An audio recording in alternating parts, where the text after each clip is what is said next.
안녕하세요. 웅덩이 매매법 레버리지 ETF 장기 투자자 기벨론몽입니다. 오늘 영상도 계좌 인증부터 하고 시작합니다. 국내 계좌는 마이너스 10%이며 미국 직투 계좌는 마이너스 38%입니다. 어제 미국 증시는 잠들기 전에는 급등하는 모습을 보며 꿀잠을 잘 수 있는 편안함을 가지고 있었는데 자고 일어나니 상승폭을 다 무너뜨렸습니다. 왜 우리를 기분 좋게 했던 미친 반등을 다 반납했던 걸까요? 이 부분을 뒤에서 자세히 공유드릴 텐데요. 그러기 위해서 먼저 맵부터 살펴봐야 합니다. 혼조세를 볼 수 있는데 헬스케어 섹터와 방산주 섹터가 약세인 모습을 확인할 수 있습니다.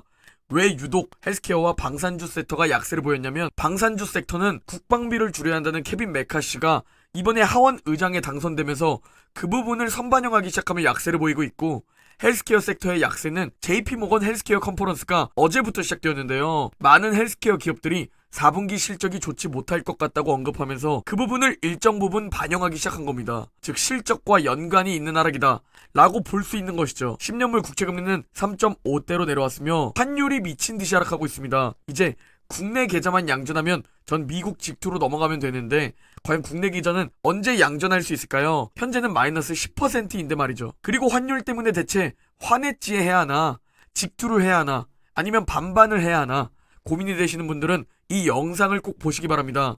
오른쪽 상단에 바로 연결될 수 있게 띄워두겠습니다. 금일 공포지수는 48로 공포 구간을 지났습니다. 아니, 내 계좌는 극심한 공포 구간을 유지 중인데 대체 왜 중립에 있는 거죠? 저만 이런 생각을 가지고 있는 건 아니겠죠? 자, 오늘 먼저 설명드릴 내용은 미친 듯한 반등, 기쁜 반등을 왜 시장이 다 반납했을까입니다. 크게 두 가지 요인이 있는데, 먼저 첫 번째로 연준 위원들의 매파적 발언입니다. 어제는 라파엘 보스틱 연은 총재와 메리데일리 연은 총재의 발언이 있었는데요. 라파엘 보스틱 총재의 발언 핵심 먼저 공유드리면 정책금리를 5% 위에서 오랫동안 유지해야 한다는 입장입니다. 올해 2분기 초까지 금리를 5% 위로 올려야 한다고도 말했죠. 그리고 이게 굉장히 중요한 질문이었는데 한 기자가 아니 그러면 5% 위에서 얼마나 오래 유지해야 하느냐 라고 질문을 했는데, 이에 대해 라파엘 보스틱 총재가 세 단어다. long time 이라고 말하며 오랫동안으로 딱 잘라 말한 게 화근이었습니다. 그리고 라파엘 보스틱 총재는 자신의 최종금리 전망은 5에서 5.25%라고 말했는데요. 그리고 이후 기자들과 만나가지고 금리를 5에서 5.25까지 올린 뒤에 무려 내년 2024년 내내 금리를 유지하는 방안을 선호한다고 밝히기까지 했죠. 즉 시장을 걱정 끼친 요인이 뭐냐면 올해만 이 높은 금리를 유지하는 게 아니라 내년까지도 유지할 것이다 라는 스탠스입니다. 이게 지금 올해 경기 침체가 찾아와도 진짜 이 말대로 행동할 거냐, 아니면 경기 침체가 찾아오면 스탠스를 바꿀 거냐, 이걸 우리가 알 수 없기 때문에 불안하고 변동성이 큰 거죠. 그리고 마지막으로 라파엘 보스틱 총재는 이번 주 12일 목요일 밤에 발표되는 CPI에서 물가 냉각 신호가 또 나온다면 2월 금리 인상을 25bp 인상으로 줄일 근거가 강화될 것 이라고 발표했습니다. 이러한 발언을 듣고 시장은 2월 금리 인상은 25bp 가능성을 높게 점치고 있습니다. 그리고 어제 메리데일리 총재도 발언했는데 역시 5% 위로 금리를 올리겠다고 재확인했습니다. 그리고 지난주 금요일 임금 상승률 둔화는 노동시장 둔화에 부합하는 것이라고 말했는데요. 다만 한 달의 지표를 가지고 승리를 선언해서는 안 된다 라고 말했습니다. 이제 인플레이션 완화는 기정사실화이지만 임금 상승률 둔화도 확인해야 하는 것이죠. 꾸준히 유지되는지 말이죠. 그리고 연준이 무엇을 바라는지도 알려주었는데, 연준이 바라는 주거비 제외 근원 서비스 물가, 이게 아직 떨어질 기미를 안 보인다며 이것 때문에 인플레이션 2% 목표 회복이 앞으로 1년 안에 되지는 않을 것이라고 예상했습니다. 이런 상황에서 현재 시장은 1월 12일 목요일 밤 10시 30분을 기다립니다.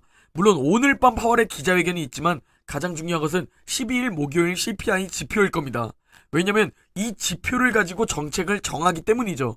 그리고 현재 시장이 중요하게 바라보는 것 중 하나가 바로 전월 대비 수치입니다. 웰스파고는 헤드라인 CPI는 전월 대비 0.2% 하락, 전년 대비로는 6.3% 올라서 14개월 최저치를 전망했습니다. 왜냐면 최근 에너지 가격이 하락했고, 그리고 이 하락이 식품, 근원 서비스 물가 상승을 막을 것이다. 그리고 중고차 하락에 도움을 받을 것이다 라고 전망했는데요. 그리고 함께 골드만삭스도 전망을 내놨는데 12월 헤드라인 CPI는 전월 대비 0.06% 하락을 전망했고, 근원 물가 전월 대비 수치는 예측치보다 낮은 0.25%로 추정했습니다. 월가는 현재 중고차 하락이 CPI 수치를 낮출 것이라고 전망하고 있습니다. 그리고 이제 주요 은행들의 CPI 전망을 살펴볼 텐데요. 먼저 헤드라인 CPI 예상치가 현재 6.5%로 나왔습니다. 그리고 웰스파고가 가장 낮게 6.3%를 예상했고, 그 외 모건 스탠리, JP모건, 버클레이, 제프리스, UBS는 시장 예상치보다 조금 낮은 6.4%를 예상했습니다.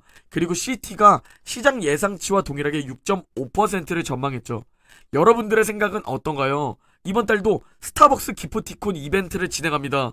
오늘 이 영상 댓글에 목요일 밤 CPI 수치와 그날 나스닥이 어떻게 마감할지 댓글로 작성하면 맞추신 분들에 한해서 스타벅스 기프티콘을 드리겠습니다. 지난달에는 200개의 댓글 중 아무도 맞추지 못해서 감동을 준 2개의 댓글을 무작위로 선정했는데, 과연 이번에도 예측은 무의미인지 한번 댓글로 알아보려고 하니 많은 댓글 바랍니다. 자, 다시 돌아와서, 그런데 방금 연준 위원들의 발언을 공유드렸는데요. 굉장히 매파적 발언을 시장이 소화하면서 강한 상승을 다 꺼버린 요인이었다고 말했죠. 문제는 연준 위원들의 이런 매파적 발언에도 시장의 최종금리 예상은 오히려 하락했다는 겁니다. 즉 시장은 연준을 믿지 않고 경기 침체가 찾아올 테니 결국 피봇할 것이다, 이렇게 생각하고 있다는 겁니다. 그리고 연준 위원들의 매파적 발언이 어제 하락의 모든 이유가 아니다 라고 생각해 볼 수 있는데요. 그렇다면 또 다른 이유는 뭘까요? 바로 두 번째 이유가 4분기 실적 미스 우려를 시장이 벌써 반영하기 시작했다는 겁니다. 아까 영상 초반에 맵을 살펴봤을 때 헬스케어와 방산주가 급락한 모습을 볼 수 있었죠. 그리고 그 하락의 이유가 4분기 실적 미스 우려를 반영한 것이었죠. 그리고 이제 목요일을 시작으로 본격적인 실적 시즌이 시작되는데 참으로 걱정이 앞섭니다. 과연 몇십 년 만에 미친 긴축 속도에 지금 미국 기업들은 어떤 영향을 받았을지, 과연 몇십 년 만에 미친 긴축 속도로 인해 기업들의 마진에는 어떤 문제가 있을지, 이런 것들을 체크해보면서 4분기 실적을 봐야 하고, 이 4분기 실적과 함께 다음 분기 가이던스가 굉장히 중요해졌습니다. 평소에도 다음 분기 가이던스가 중요했지만 이제는 경기 침체를 눈앞에 두고 있는 상황이라 정말 더 중요해졌다고 볼 수 있습니다. 그리고 골드만삭스는 S&P 500 기업들이 4분기에 EPS 성장을 하지 않고 0%가 될 것으로 예상합니다. 이건 2020년 3분기 이후 최악의 성장세입니다. 다만 다행히 줄어드는 것은 아닙니다. 그러나 세부적으로 살펴보면 양극화 현상이 일어나며 5개 업종은 증가, 6개 업종은 EPS 감소를 예상합니다. 특히 우리가 많이 투자하고 있는 나스닥과 연관이 깊은 기술주 IT, 커뮤니케이션이 심각한 부진을 보일 것으로 예상하고 있죠. 그리고 매출은 증가할 것으로 보이는데요. 그 이유가 인플레이션 때문인데, 매출이 잘 나오는 게 중요한 게 아니라 이번 4분기 실적에서 문제는 마진입니다. 마진이 어떻게 되는지를 이번 4분기 실적 발표에 체크해야 합니다. 어제 헬스케어와 방산주 섹터가 하락했듯이 어제는 룰루레몬이 급락했는데요. 4분기 실적 가이던스를 하향 발표했고 시장이 이를 반영하면서 급락했습니다. 즉 시장은 곧 실적 시즌에 눈이 쏠릴 겁니다. 물론 CPI, 금리, 경기 침체는 당연히 중요하죠. 이번에 하락한다면 기회라서 좋고, 이번에 상승한다면 계좌 손실이 줄어드니 좋은 겁니다.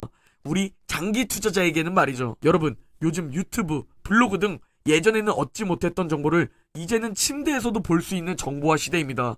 그리고 인간은 이런 정보를 활용해 지적 수단을 발전시켜 왔습니다. 그래서 우리 같은 일반 개인 투자자가 이런 주식과 관련된 어려운 정보를 공부하고 이해하고 설명할 수 있는 것이죠. 그리고 우리는 이런 정보를 가지고 가장 확실한 미국 주식에 투자해서 장기적으로 보유하면 반드시 승리한다 라는 생각을 가지고 투자에 임했습니다. 뭐 어려울 거 없지, 그냥 매수하고 매도 버튼 빼버리고 어플 삭제하면 끝이잖아 라는 생각으로 맘 편히 생각하신 분들도 있을 테고, 난 멘탈이 좋고 미국 주식에 확신이 있어, 그리고 이 돈은 절대 빼지 않을 거야, 경제적 자유를 이루기 전까지 라고 생각하신 분들도 계실 겁니다. 인간은 여러 지적 수단을 발전시켜 많은 정보를 가지게 되었지만 문제는 여전히 감정과 심리의 벽은 높다는 겁니다. 아무리 가장 확률 높은 투자 정보, 방법을 알고 있어도 우리 스스로의 감정을 컨트롤하는 게 어렵고 내 무너지는 심리를 컨트롤하는 게 어렵습니다. 아니 사실 이게 가장 투자에서 어려운 부분입니다. 내 감정과 심리에 무너지는 법. 아니 사실 이게 투자에서뿐만 아니라 우리의 삶에서 가장 어려운 부분입니다. 우리가 다이어트를 할 때 여러분 탄수화물 덜 먹고 단백질과 채소 많이 먹고 운동을 해서 섭취 칼로리보다 소모 칼로리가 높으면 살이 빠진다는 것 저도 알고 여러분도 다 아실 겁니다. 그럼에도 불구하고 우리가 매년 새해 목표를 다짐하지만 결국 실패하는 게 다이어트죠. 그리고 이것들은 아무리 정보가 많아도 아무리 공부를 많이 해도 과거, 현재, 미래에 모두 동일하게 적용될 겁니다. 내 감정과 심리를 컨트롤하지 못한다면 말이죠. 그렇다면 우리가 할 수 있는 최선이 뭘까요? 그냥 마음 편히 하락장이 오면 결국 올 게 왔구만, 버텨보자 라는, 당연히 올 게 왔다는 생각을 가지고 있어야 하고, 경기 침체가 찾아오면 와야 할 것이 이번에 오는구나 라면서 그냥 받아들여야 합니다. 경기 침체를 내가 피할 수 있다? 말도 안 되는 소리입니다. 그렇다면 지금 매도하고 나가시고 경기 침체 다 피하고 그때 매수해 보시기 바랍니다. 여러분의 계좌가 어떤 선택이 가장 현명한지 알게 되실 겁니다. 그냥 경기 침체가 오면 부자 될 기회, 그냥 하락장이 찾아오면 부자가 될 기회, 즉 이럴 때마다 우리는 골든타임이라는 마인드를 갖추어야 합니다. 심지어 워렌 버핏도 피할 수 없는 경기 침체를 우리가 왜 피하려 합니까? 우리는 전 세계에서 가장 압도적인 미국의 사업을 산 겁니다. 그것도 우리는 통찰력이 없다는 겸손함을 가지고 미국 우량 기업에 분산 투자한 겁니다. 알아서 지수가 좋은 기업은 남아있고 알아서 지수가 도태되는 기업은 퇴출되는 그 미국 지수 그 자체에 투자한 겁니다. 여러분, 웅줍 구간은 올해를 끝으로 당분간 오지 않을 확률이 매우 높습니다. 이 웅줍 구간에서 씨앗을 뿌리는 자가 오질 구간에서 곡물을 수확할 수 있을 겁니다. 딱 2025년까지만 오질 웅줍 투자 마인드를 가지고 이게 틀렸는지 맞았는지 그때 한번 확인해 보세요. 여러분 웃고 계실 겁니다. 오늘 영상은 여기까지입니다. 제 영상이 도움이 되셨다면 구독, 좋아요, 알림 설정하셔서 매일매일 시황 들으러 오시기 바랍니다. 그럼 내일 영상에서 뵙겠습니다.